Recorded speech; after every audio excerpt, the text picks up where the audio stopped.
sebagai moderator sekaligus pemateri 2. Perkenalkan, nama saya Dia Husna sebagai pemateri 1. Halo. Dipersilahkan pemateri 1. Dalam merebut kemerdekaan Indonesia tidaklah mudah. Ada banyak perjuangan yang telah dilalui oleh para pahlawan. Salah satunya perjuangan rakyat Jawa, angkat senjata melawan keserakahan bangsa Belanda tahun 1825 sampai 1839 yang dipimpin oleh Pangeran Diponegoro. Perang Jawa atau dikenal dengan sebutan Perang Diponegoro. Ini adalah peperangan yang membuat namanya menjadi topik di halaman buku sejarah. Beliau dengan gagahnya berani melakukan pemberontakan terhadap pihak Belanda. Pada tahun 1835 sampai 1839 terjadi pemberontakan dari rakyat Jawa terhadap pihak Belanda. Rakyat Jawa angkat senjata melawan keserakahan bangsa di Belanda tahun 1825 sampai 1839 yang dipimpin oleh Pangeran Diponegoro. Pangeran Diponegoro adalah putra dari Sri Sultan Hamengkubuwono III yang memiliki nama asli Raden Mas Ontowiryo. Beliau lahir pada 11 November 1785 di Yogyakarta. Sosok Pangeran Diponegoro dikenal secara luas karena memimpin Perang Diponegoro atau disebut sebagai Perang Jawa karena terjadi di tanah Jawa.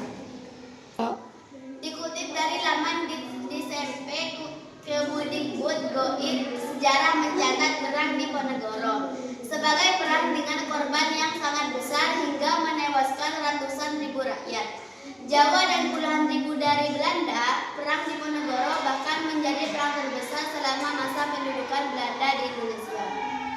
Secara umum, perang Diponegoro dilatar belakang oleh adanya ikut campur Belanda pada urusan kerajaan. Pihak keraton tidak berdaya akan pengaruh politik pemerintahan kolonial dan justru hidup mewah serta tidak mempedulikan rakyatnya. Dipersilahkan pemateri 2.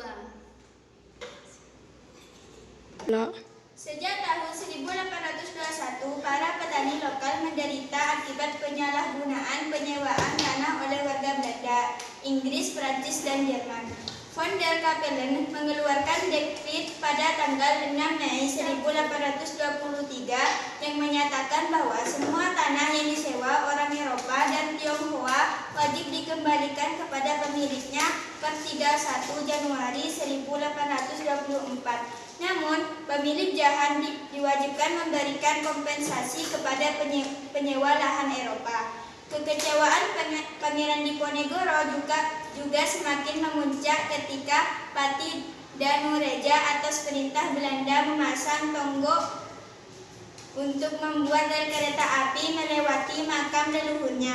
Beliau kemudian bertekad melawan Belanda dan menyatakan sikap perang. Perang Diponegoro yang terjadi selama 5 tahun 1825 sampai 1830 telah menelan korban tewas sebanyak 2.000 jiwa penduduk Jawa. Sementara korban tewas di pihak Belanda berjumlah 8.000 tentara Belanda dan 7.000 serdadu peribumi. Selain melawan Belanda, perang ini juga merupakan perang sesama saudara antara orang-orang keraton yang berpihak pada Diponegoro dan yang anti Diponegoro, antek Belanda. Akhir perang ini menegaskan penguasaan Belanda atas Pulau Jawa. Cukup sekian presentasi dari kami, kurang lebihnya mohon maaf. Assalamualaikum.